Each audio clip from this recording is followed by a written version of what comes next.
Hi there guys, and welcome back once more to my lofty abode.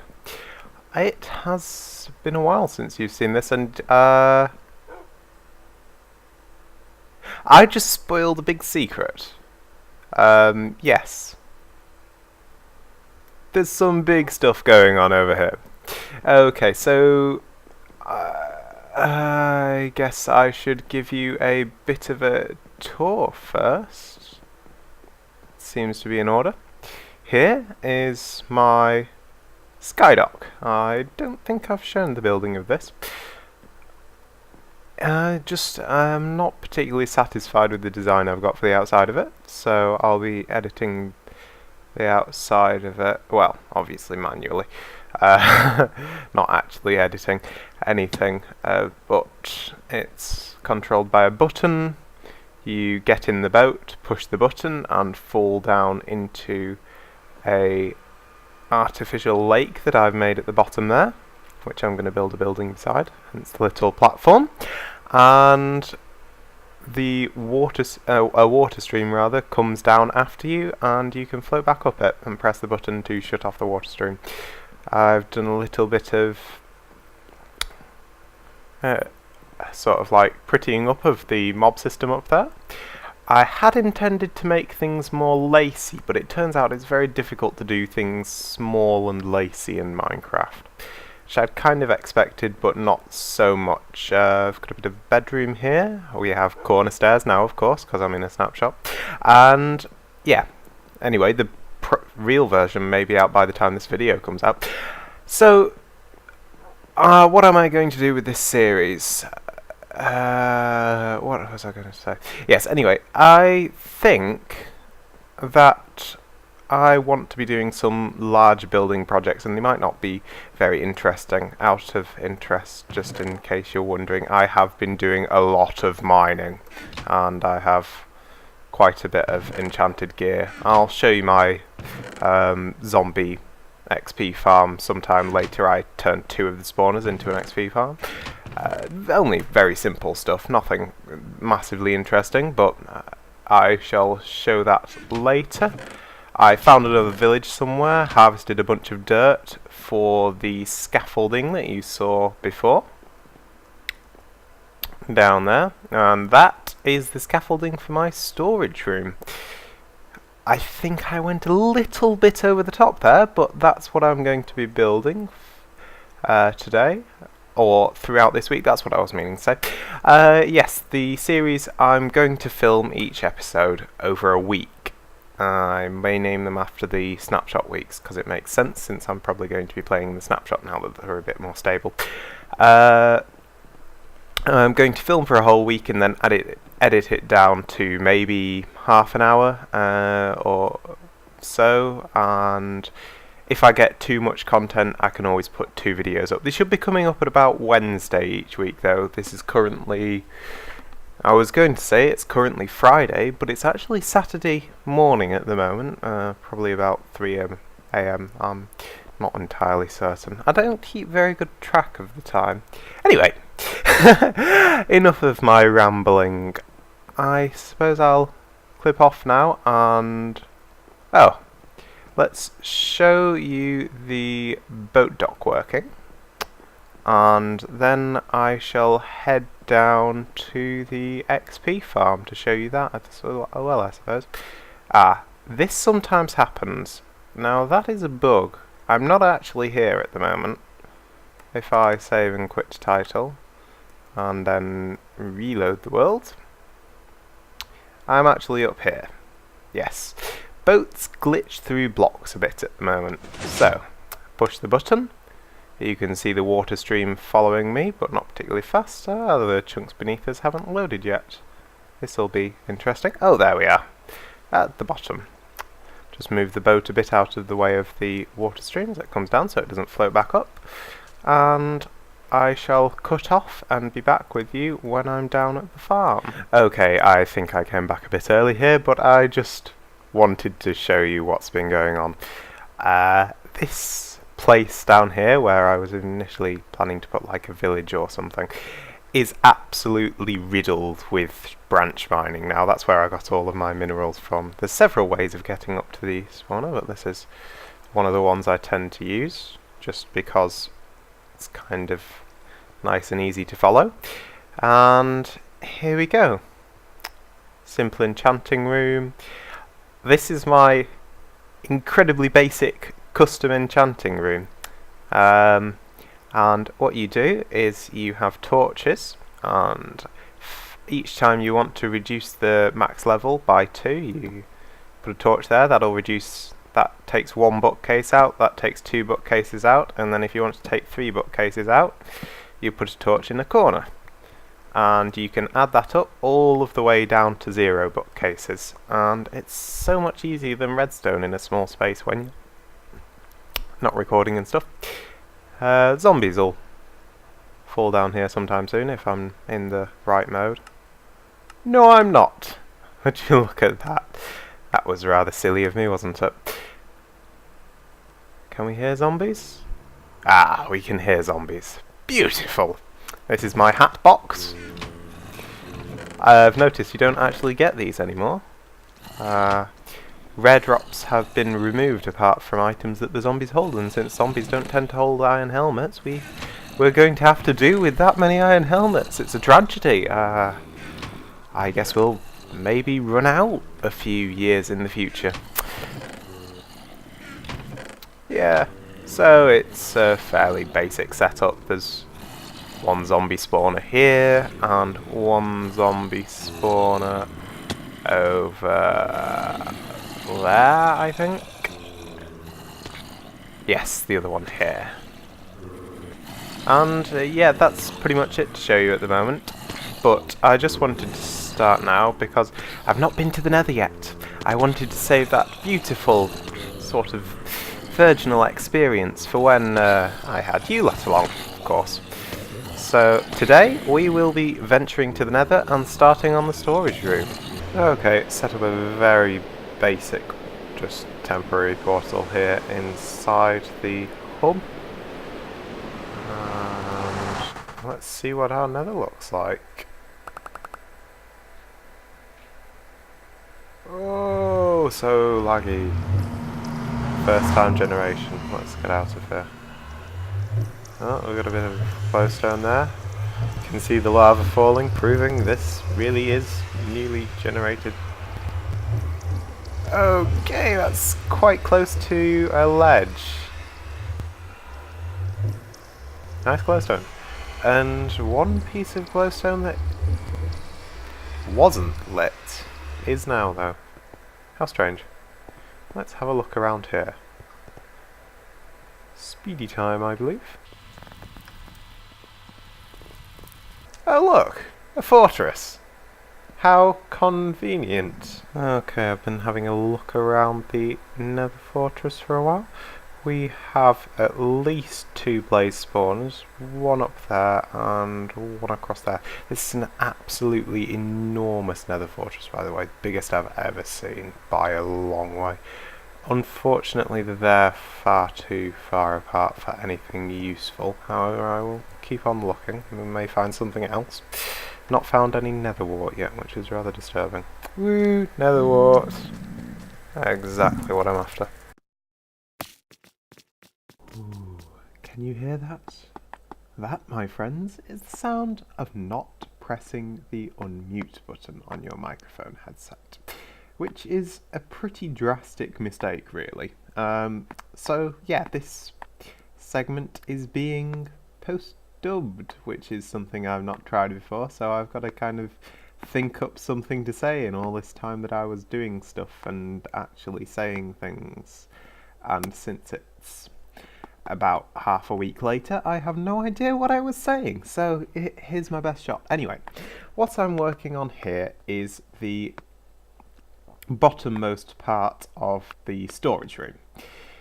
Now, I have a vision for this storage room. It's basically a floating sort of like port, and there's going to be ships attached to the port eventually, though that's going to be completely later. And a sort of like market on top, with obvious supplies and stuff, possibly. And underneath, inside the belly of the structure, is the storage room itself for mass amounts.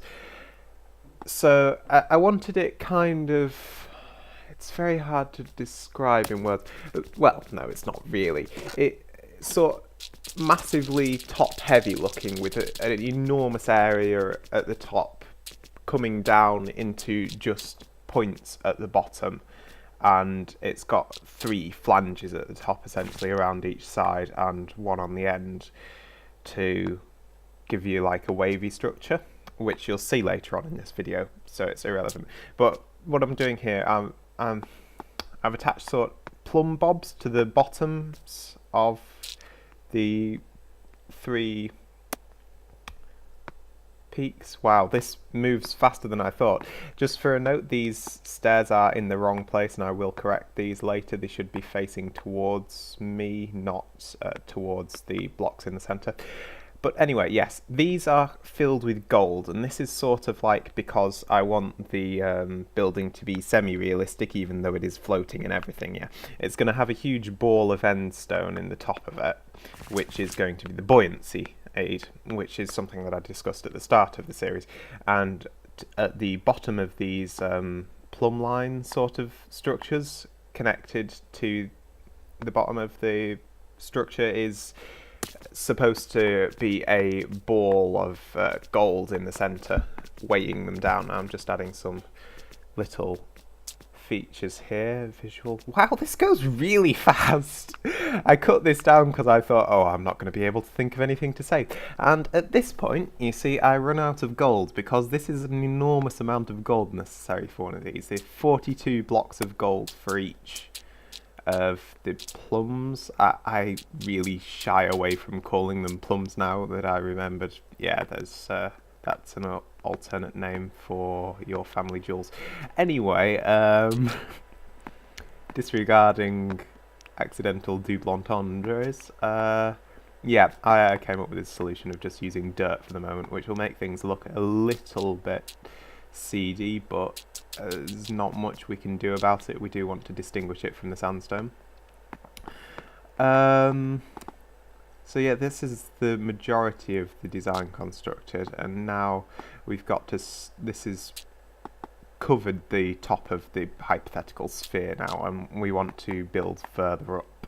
So this is how it's going to start connecting to the next. And I think I run out of stairs at this point, yeah. These really do eat through your piles of sandstone, and I'll fix that later on in the video. But let's see. Oh, I have run out of things to say, and places to put things. Ah, right, I'm replacing some blocks here with the creeper face sandstone blocks, which don't get used very much, except for very specific points. It's kind of a balance. How do you balance not enough decoration to be noticed at all with too much decoration? And especially when you're considering that the building is only really ever going to be viewed at this point of the building from like 60 blocks beneath it, or possibly less than that, possibly more like 40, 30, but still, you have to add a significant amount and in quite large chunks. And you see here also I've put the smooth sandstone blocks in the columns there, and as the entire structure here is essentially a gold ball, a lump of gold enclosed in a casing, I've mirrored that up here with the smooth sandstone looking a bit more like a tensile cable type structure enclosed in the same casing of normal sandstone. And here's just fixing a mistake, and wow, that went fast. Okay, sound back this time. As you probably saw in the previous clip, I've completely run out of gold, nowhere near enough of it, so I'm going to have to do some serious mining before this is finished to fill in these areas where dirt is inside the plumb bobs. or plumb lines, or whatever they here, and probably just plums, actually. Never mind. However, yes, that has exhausted all of my sandstone, just those three, and this thing is going to be enormous. I think the size of this platform plus a bit. So I'm going to cheat a little bit, and we're going to be making a rather small manual collection sand generator here. So start off like so. Hopefully I don't get a directional glitch or anything with this. And redstone. Gonna have to move some torches around here. And repeaters down here, set on 2 ticks. And then, let's see, what do we have? We have... Yes, it's like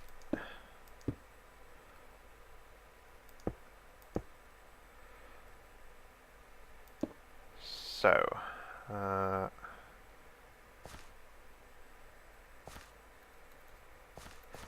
Go and get my pickaxe out. That might help a little bit.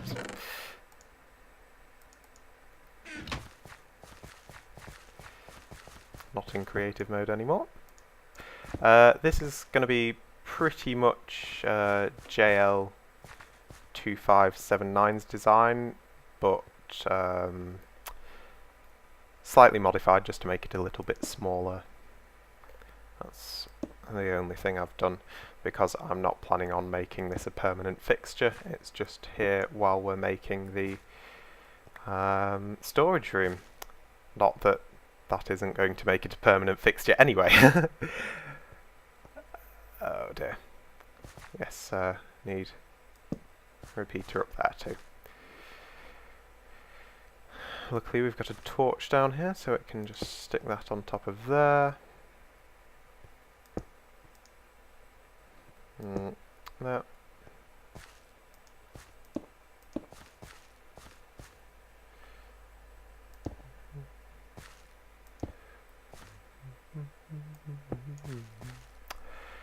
Like so, and the top repeaters are on 1 tick there. Then we want redstone torches in here and here, and redstone here and here. A couple of blocks here with torches on.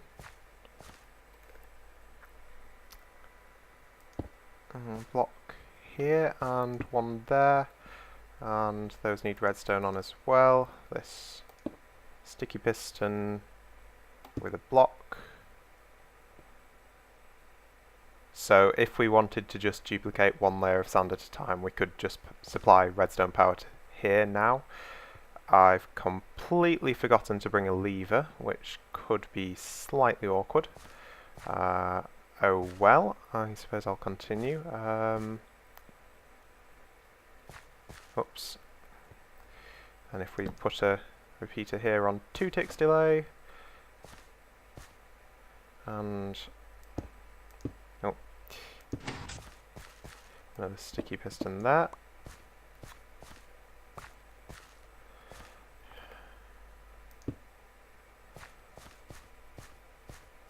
That needs a redstone torch under it, like so. However, I'm not going to set that up yet because that'll lag the game a bit, since I haven't got anything to deal with it at the moment. And then I think I can just stick them here. Oh, I've forgotten another thing that I need for this design, because it's compacted quite a bit. Let's use the sand for the moment. We need some fence gates, which I'll explain once I have them. Let's put redstone along here though, and here. Oh, I like that sand noise. Where does this come from? It comes from here, doesn't it?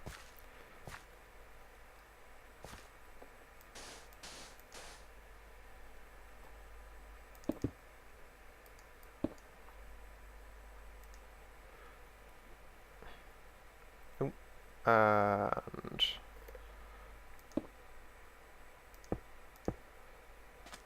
to avoid getting our wires crossed, we need 2 repeaters in here set to 2 ticks anyway, so if we leave them there, then we can't get any wires crossed, which is ideal for our situation, and that's pretty much it.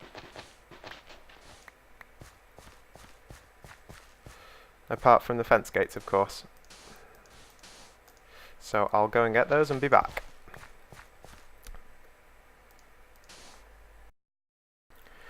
Okay, 4 fence gates and a lever acquired. We shall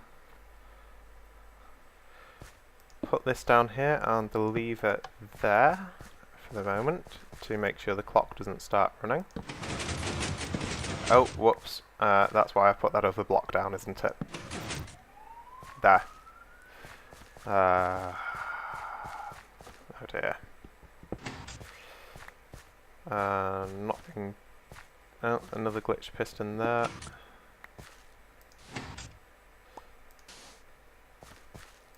Right, okay. That's all that set up. And now to show you what the fence gates are for. So, pistons accept power as if they were 1 block higher than they actually are. This is what causes the block update detector glitch, because pistons don't necessarily know that they're supposed to be doing anything. If you have power up here in this wire that turns on and the pistons are retracted, they don't know that they're supposed to do anything because this wire's too far away for them to receive an update from it. However, they are supposed to be extended, so we put fence gates here.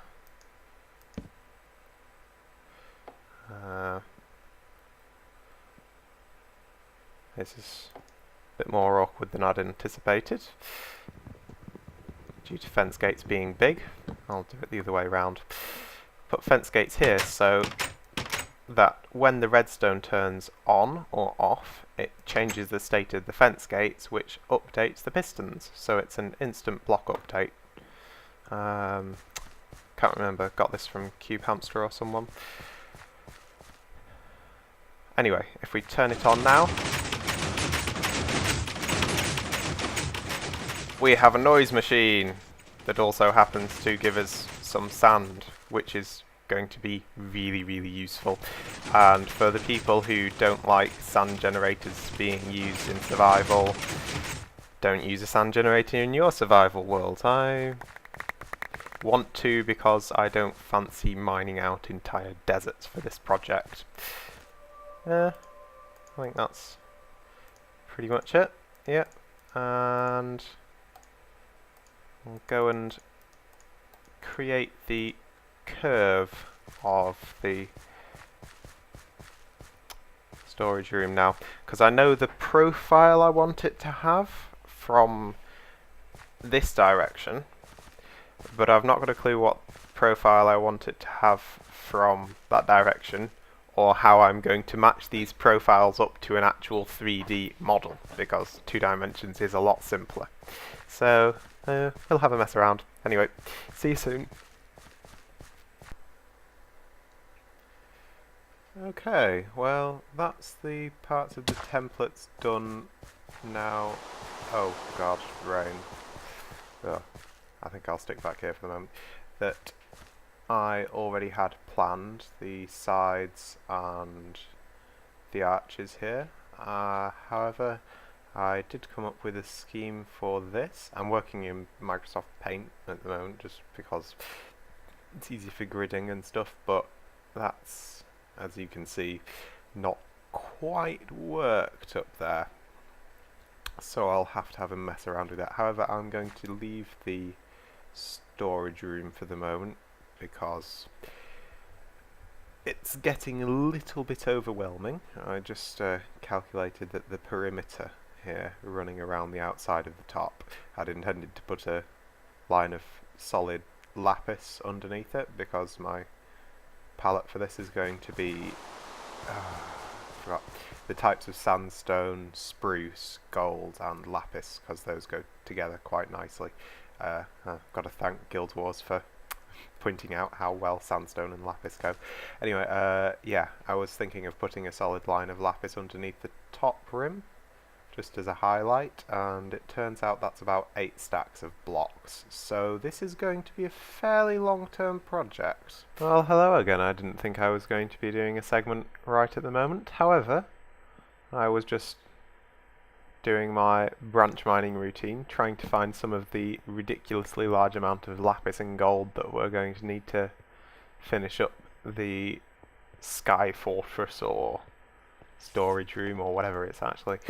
And I ran into this, which I believe is my first abandoned mine shaft in this world. I can't remember. Oh, there might have been another, I'm not sure. Anyway, I am going to first go back and empty my inventory, but then I'll have a look around and I'll record as I'm looking around so that I can stick together a montage of interesting bits for you. Okay, let's scrap the Minecraft mineshaft montage idea, rather. I did explore all of the mineshaft up to here, and then there was a bunch of gravel just here. Just a wall of it, and I thought, oh, that's a pretty terrible mineshaft. It had one chest with, I think, some pumpkin seeds in, and that was about it. And then I opened this gravel wall up, and by God, it's huge back here. Proper mineshaft. I've not explored it all yet, because I've got a full inventory. However, I did find 2 chests, both of which contained the much sought after pumpkin seeds. Just trying to find my way out now.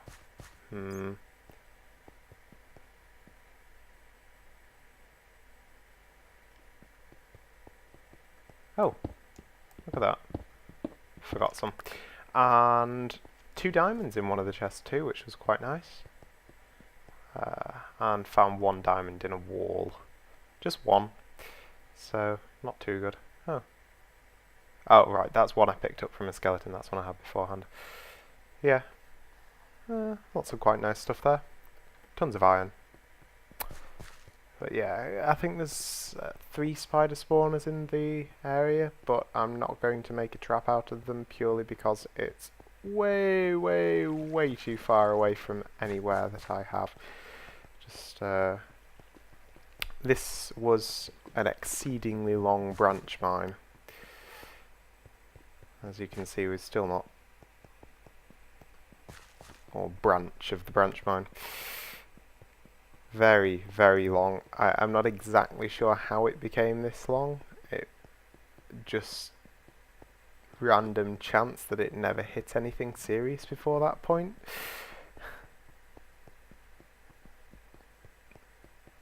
Still going. Oh, run out of food.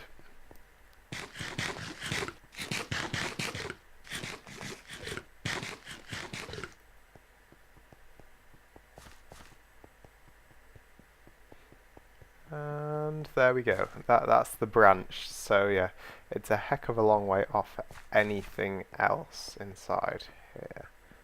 I suppose I'll just show you all of the stuff I've mined in this mining trip now, and then, I don't know, we've probably got enough for the episode there. Especially being that it's Monday night / Tuesday morning at the moment, and I wanted to get this edited and up on. So that's that, along with whatever's in here. Oh, bit over the top on those. That's everything precious that I've got from this trip, and then all of the mediocre stuff, redstone and coal, really nice stuff, but I have so much of it at the moment that I'm kind of flooded. And then the other stuff. I suppose I'll leave this wood down here for future making stuff, though. No, I'll take the fence back up because that's not going to be much use down here. So yeah, pull all this lot back up to the surface, and that's going to be it for this week. Thank you for watching. I shall be back next week, and before, probably, I've got a couple of things ready. There's some repeaters for the piston caterpillars. I'm sure you've seen those somewhere. Possibly you haven't. And a animal cooker using arrows to do it incredibly fast, and a couple of other things in the works. So, see you again. I'm just about to do my first ever repair, so I figured I'd slip this in as a sort of postscript. It's feather falling 4 boots, which just happen to have blast protection 4 as a side benefit. And they're very expensive to repair, so I'm only really going to be able to repair them once or twice. There we go, 3 diamonds and 36 levels. Oh, that makes a nice nose. It's hard to bargain. Sorry, my words got a little bit mixed up there. Get rid of those fire protection 4 ones there. Not really any use for much. Potatoes and carrots, because I was at the grinder just trying to get the last 6 levels. Anyway, goodbye!